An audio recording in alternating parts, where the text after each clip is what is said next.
दोस्तों welcome to commerce nation learn with confidence. दोस्तों अगर आप BHU BCom M.Com का प्रिपरेशन कर रहे हैं तो हमारे कोर्स को ज्वाइन करें। हमारा कोर्स है, पहला कोर्स है आपका प्रीमियम टेस्ट सीरीज के नाम से है, जिसमें आपको मिलेगा क्या, टोटल BHU BCom M.Com का सेपरेट 10+ टेस्ट सीरीज होंगे, प्लस PDF नोट होंगे, प्लस आपका 2000 प्लस MCQ क्वेश्चन होंगे, और साथ में आपका डाउट क्लियर करने के लिए आपको व्हाट्सएप ग्रुप पे जोड़ा जाएगा। सेकेंड है आपका हमारा स्टडी मटेरियल। जो बच्चे चाहते हैं कि नहीं हमको ओनली स्टडी मटेरियल चाहिए, तो उनके लिए है 199 का कोर्स है स्टडी मटेरियल के नाम से, जो कि आपको BHU BCom का अलग और BHU M.Com का अलग 199 में आपको कंप्लीट स्टडी मटेरियल दिया जाएगा। थर्ड आपका है जो ओनली चाहते हैं कि हमारा सब कुछ हो गया है, बस हमको प्रैक्टिस करने के लिए कुछ MCQ मिल जाए, तो उन बच्चों के लिए 2500 प्लस MCQ बंडल्स आपको प्रोवाइड किया जाएगा विथ आंसर की। थर्ड है जो कि ये सब कुछ जानते हैं, वो चाहते हैं कि हमको बस कोई डेली बेसिस पे डाउट क्लियर कराता रहे, वो हमारे व्हाट्सएप ग्रुप को ज्वाइन कर सकते हैं, जो कि व्हाट्सएप ग्रुप को ज्वाइन करने के लिए 49 रुपीज़ में आप व्हाट्सएप ग्रुप को ज्वाइन कर ले सकते हैं, जिसमें आपको मिलेगा 1 टेस्ट सीरीज प्लस आपको डेली बेसिस पे कुछ क्विज मिलेंगे और आपके डाउट क्लियर किए जाएंगे। और ये कोर्स ज्वाइन करने के लिए प्ले स्टोर से जाके कॉमर्स नेशन ऐप को डाउनलोड कर लिए, या फिर सेकेंड है आपका हमारी एक वेबसाइट है www.commercenation.in पे जाके वेबसाइट पे विजिट करके वहाँ से भी कोर्स स्टूडेंट लॉगिन में जाके आप कोर्स को ज्वाइन कर सकते हैं, या फिर जो हमारा कॉन्टैक्ट नंबर है, कॉन्टैक्ट करेंगे हम सब कुछ आपको बताएंगे, वहाँ से आप कोर्स को ज्वाइन कर सकते हैं। तो कॉन्टैक्ट नंबर आपका है 9455, नंबर आप लिख लीजिए 9455 231327, और आपको एक और नंबर दिख रहा होगा 70 वाला, तो इससे आप कोर्स को ज्वाइन कर सकते हैं और अपने प्रिपरेशन को बूस्टअप कर सकते हैं। Thank you very much. Hello दोस्तों, welcome to commerce nation learn with confidence. My name is Aman. दोस्तों आज अपना मनी के अंदर एक टॉपिक है इन्फ्लेशन। ठीक है, आज अपना ये पार्ट 6 वीडियो है। इस टॉपिक का नाम है इन्फ्लेशन। दोस्तों ये मनी के अंदर आता है, ठीक है, एंड इसके पहले 5 वीडियो अपलोड हो चुके हैं, जो कि आपके BHU BCom और M.Com दोनों के लिए बहुत ज्यादा इंपॉर्टेंट है। ठीक है, तो अपने टॉपिक पे आते हैं। इसके पहले 5 वीडियो अपलोड हो चुके हैं, ये 6 पार्ट है। दोस्तों इन्फ्लेशन मतलब महंगाई होती क्या है। ठीक है, अब दोस्तों महंगाई होती क्या है, महंगाई का मतलब होता है कि एज अ स्टेट एक ऐसा सिचुएशन, ठीक है, एक ऐसी situation in which value of money is falling, money की वैल्यू क्या है, गिर रही है, एंड प्राइसेस सामान के दाम क्या होते हैं, बढ़ रहे हैं। दोस्तों ये एक तरह की इनकम्प्लीट डेफिनेशन है जो कि प्रोफेसर क्याउथर ने दी थी। ये भी आपसे पूछ सकता है कि एक ऐसी सिचुएशन जहां पे मनी की जो वैल्यू है वो गिर रही है एंड सामान के दाम बढ़ रहे हैं। सिंपल भाषा में पहले जो सामान हम लोग कम दाम पे खरीद पाते थे, अब उसी सामान के लिए अपने को ज्यादा पैसा देना पड़ रहा है। ठीक है, यहाँ पे आते हैं value of money fallen, money की वैल्यू गिर रही है, एंड वैल्यू मतलब प्राइसेस ऑफ कमोडिटी इंक्रीजेस, सामान के दाम की वैल्यू क्या हो रही है, बढ़ रही है। मतलब मनी की जो वैल्यू थी वो घटती जा रही है, सामान का दाम बढ़ता जा रहा है, इसी को बोलते हैं महंगाई। ठीक है दोस्तों, तो एकदम सिंपल भाषा में बस ये समझिए कि आप जो पहले सामान खरीदते थे अब उसका दाम बढ़ता जा रहा है। ठीक है, दाम बढ़ता जा रहा है तो मनी की वैल्यू ऑटोमेटिकली गिरती जाएगी। ठीक है, इसी को बोलते हैं एक ऐसी सिचुएशन कि जब भैया महंगाई आ गई है। अब दोस्तों महंगाई के बहुत सारे टाइप्स कहिए या फिर स्टेजेस कहिए। ठीक है, यहाँ पे जितने भी चार्ट लिखे हुए हैं ये सब क्या है, स्टेजेस हैं। ठीक है, स्टेजेस मतलब कि महंगाई कैसे कैसे चलती है। यहाँ पे डायग्राम भी है, पहले कीपिंग स्टेज भी होती है, फिर वॉकिंग, फिर रनिंग, फिर गैलोपिंग, सबसे खतरनाक जिसको हाइपर इन्फ्लेशन भी कहते हैं। तो इसको देखते हैं हम लोग। तो पहला है कीपिंग स्टेज, जहां पे महंगाई 2% से लेकर 3% तक बढ़ती है एनुअल। मतलब जो सामान 100 रुपए का था वो आगे साल 102 या 103 का हो जाएगा। ये महंगाई खतरनाक नहीं है, इसके नाम याद रखिएगा, स्टेजेस याद रखिएगा। दूसरा वॉकिंग इन्फ्लेशन, जो कि सिंगल डिजिट में होता है, मतलब 1 से लेकर 9 तक, मतलब 1 से 9% तक जो महंगाई बढ़ती है उसको वॉकिंग इन्फ्लेशन कहते हैं। इसको फ्लोटिंग इन्फ्लेशन भी कहते हैं, इसका दूसरा नाम है, डिफरेंट नेम भी याद रखिएगा। 5% एनुअली, ठीक है, महंगाई बढ़ रही है। रनिंग इन्फ्लेशन मतलब हॉर्स रेट स्पीड, मतलब भैया घोड़े की रफ्तार से महंगाई बढ़ रही है। ठीक है, 10% से लेके 20% पर एनम। ओके, अब दोस्तों गैलोपिंग इन्फ्लेशन क्या होता है, इसके बाद आता है जिसको हम लोग हाइपर इन्फ्लेशन भी कहते हैं, सबसे खतरनाक। ठीक है, इसको हाइपर इन्फ्लेशन भी कहते हैं। यहाँ पे 20% से 100% तक की महंगाई बढ़ती है, इससे ज्यादा भी बढ़ सकती है। मतलब जो सामान है वो 120 या 200 का हो सकता है, अगर कोई सामान 100 रुपए का है तो नेक्स्ट ईयर वो 120 का या फिर 200 का भी हो सकता है, उससे ज्यादा का भी हो सकता है। सबसे खतरनाक सिचुएशन। तो दोस्तों ये परसेंटेज जितने भी याद रखिएगा, डिफरेंट नेम याद रखिएगा एंड इनके नाम याद रखिएगा, ठीक है। पहले कीपिंग आएगा, फिर वॉकिंग, फिर रनिंग, फिर गैलोपिंग। यहाँ पर डायग्राम आप देख सकते हैं, ठीक है। ये वाला खतरनाक नहीं है, बाकी सब खतरनाक है। अब आते हैं दोस्तों, ये कॉम्प्रिहेंसिव इन्फ्लेशन क्या होता है। When prices of all commodity, जब सारे सामानों के दाम बढ़ने लगते हैं, ठीक है, मार्केट में, उसको बोलते हैं कॉम्प्रिहेंसिव इन्फ्लेशन, ठीक है।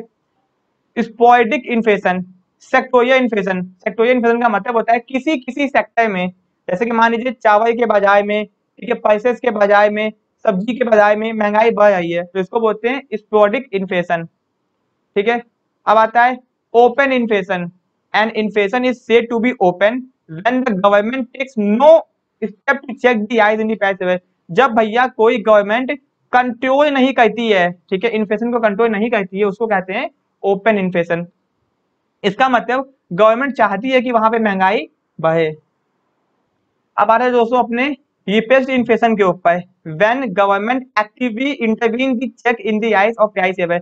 जब गवर्नमेंट किसी भी सामान के दाम के ऊपर कंट्रोल रखती है, उसको बढ़ने नहीं देती, मतलब इंटरवीन, उस पर निगरानी रखती है, मतलब कंट्रोल करती है, तो उसको रिप्लेस्ड इन्फ्लेशन कहा जाता है। इसमें नहीं करती है, इसमें करती है, ठीक है।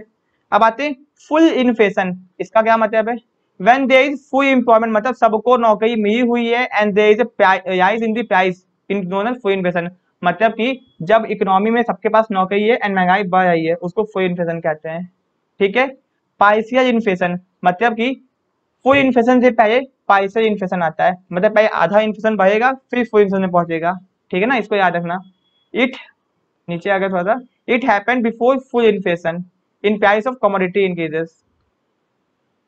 पीस टाइम इन्फ्लेशन, जब भैया शांति का समय है एंड महंगाई बढ़ती जा रही है, rise in price ever doing peace time, मतलब जब अपने कंट्री के अंदर कोई भी वॉर नहीं होया, कोई भी झगड़ा किसी कंट्री से नहीं होया। इस टाइम दोस्तों आप बताइए कि इस टाइम पे इंडिया का किस कंट्री से इस समय झगड़ा चल रहा है, कि ठीक है। दोस्तों मैं आपको बता दूं, इंडिया का इस समय 3 कंट्री से झगड़ा चल रहा है, तो आप लोग कमेंट करके बताएंगे 3 कंट्री से जो झगड़ा, मतलब जो बातें हो रही है वो किस टॉपिक के ऊपर है, ठीक है। तीनों कंट्री के नाम एंड किस बात के ऊपर इंडिया का 3 कंट्री से झगड़ा चल रहा है एंड क्यों, ठीक है, आप लोग कमेंट करके बताएंगे। तो पीस टाइम मतलब जब भैया किसी भी कंट्री से झगड़ा नहीं है एंड तब भी महंगाई बढ़ रही है, ठीक है। अब आते हैं वॉर टाइम में, जब आपके देश का किसी दूसरे देश से वॉर हो रहा है एंड उस समय महंगाई बढ़ रही है, तो उसको बोलते हैं वॉर टाइम इन्फ्लेशन। वॉर के बाद जो इन्फ्लेशन बढ़ती है उसको पोस्ट वॉर इन्फ्लेशन कहते हैं, ठीक है। करेंसी इन्फ्लेशन, इसको क्लासिक टाइप कहते हैं, ठीक है। क्लासिक मतलब जो स्पेशल टाइप का होता है, ठीक है। बायन, जब क्या बोलते हैं इकोनॉमी के अंदर एक्सेस मनी आ जाती है या फिर गवर्नमेंट ज्यादा पैसा बनाने लगती है, ठीक है, तो करेंसी की इन्फ्लेशन आ जाती है।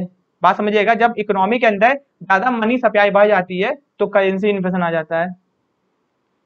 क्रेडिट इन्फ्लेशन, जब भैया मार्केट में बहुत ज्यादा उधार बिकने लगता है, जब मार्केट में बहुत ज्यादा बैंक लोन बांटने लगते हैं, तो क्रेडिट इन्फ्लेशन आ जाता है, ठीक है। अब दोस्तों मार्कअप इन्फ्लेशन एक नया नाम है, आपने सुना नहीं होगा, इसको यूएसए में यूज किया जाता है इस नाम को, ठीक है। यूज्ड बाय मोनोपोली बिजनेस, जो बिजनेस का मोनोपोली होता है वो इसको यूज करता है अपने सामान के दाम को बढ़ाने के लिए, ठीक है। स्टैगफ्लेशन, ठीक है, न्यू टाइप ऑफ इन्फ्लेशन है, ये एक नई टाइप का है। High price and high employment go hand in hand, मतलब सामान का दाम भी बढ़ता जा रहा है और अनएम्प्लॉयमेंट भी बढ़ती जा रही है साथ ही साथ, इसको बोलते हैं स्टैगफ्लेशन। ये बहुत ही खतरनाक सिचुएशन है दोस्तों। इंडिया में इस समय कौन सा इन्फ्लेशन चल रहा है, मैं आपको ऑप्शन देता हूं, बताइएगा। हाइपर इन्फ्लेशन, ठीक है, रनिंग इन्फ्लेशन, स्टैगफ्लेशन या फिर क्रीपिंग इन्फ्लेशन। ये 4 ऑप्शन में से एक ऑप्शन सही है, कमेंट करके बताइएगा, ठीक है। तो जब क्या बोलते हैं इंडिया में सामान के दाम बढ़ते जा रहे हैं एंड अनएम्प्लॉयमेंट भी बढ़ती जा रही है, इस समय कौन सा इन्फ्लेशन चल रहा है इंडिया में। इम्पोर्टेड इन्फ्लेशन, जब हम लोग ज्यादा इम्पोर्ट कर लेते हैं तो उसके कारण भैया अपने कंट्री के अंदर महंगाई बढ़ जाती है, ठीक है, इम्पोर्टेड इन्फ्लेशन कहते हैं इसको। डिमांड पुल और कॉस्ट पुल, इसको याद रखिएगा, ठीक है। व्हेन पॉपुलेशन डिमांड इंक्रीजेस, जब भैया पॉपुलेशन डिमांड बहुत ज्यादा करती है एंड उसकी सप्लाई पूरी हो नहीं पाती है, तो डिमांड के कारण जो इन्फ्लेशन बढ़ती है उसको डिमांड पुल इन्फ्लेशन कहते हैं, ठीक है। Cost push inflation, prices increases due to cost increase, जब सामान के जो दाम होते हैं वो बढ़ने लगते हैं, कोई सामान था पहले 10 का बनने अब 20 का बनने लगा, सामान के दाम बढ़ने के कारण जो महंगाई आती है उसको कॉस्ट पुश इन्फ्लेशन कहते हैं। ठीक है, अब दोस्तों महंगाई को ठीक करने का तरीका क्या क्या है, मतलब कैसे हम लोग इस इन्फ्लेशन को ठीक कर सकते हैं। मैं आपको एक चीज बता रहा हूँ कि जो महंगाई होती है वो क्या होती है। दोस्तों महंगाई का मतलब कि जब लोगों के पास पैसा बहुत ज्यादा होता है, जब पैसा होता है तो मार्केट में वो डिमांड करते हैं, एंड डिमांड को पूरा करने की सप्लाई नहीं होती है, तो सामान के दाम बढ़ने लगते हैं, तो इकोनॉमी के अंदर महंगाई आने लगती है। तो अपने को वो हर कोशिश करनी है जिससे मनी की सप्लाई को रोका जा सके, मतलब जो मनी की सप्लाई है उसको कम किया जा सके।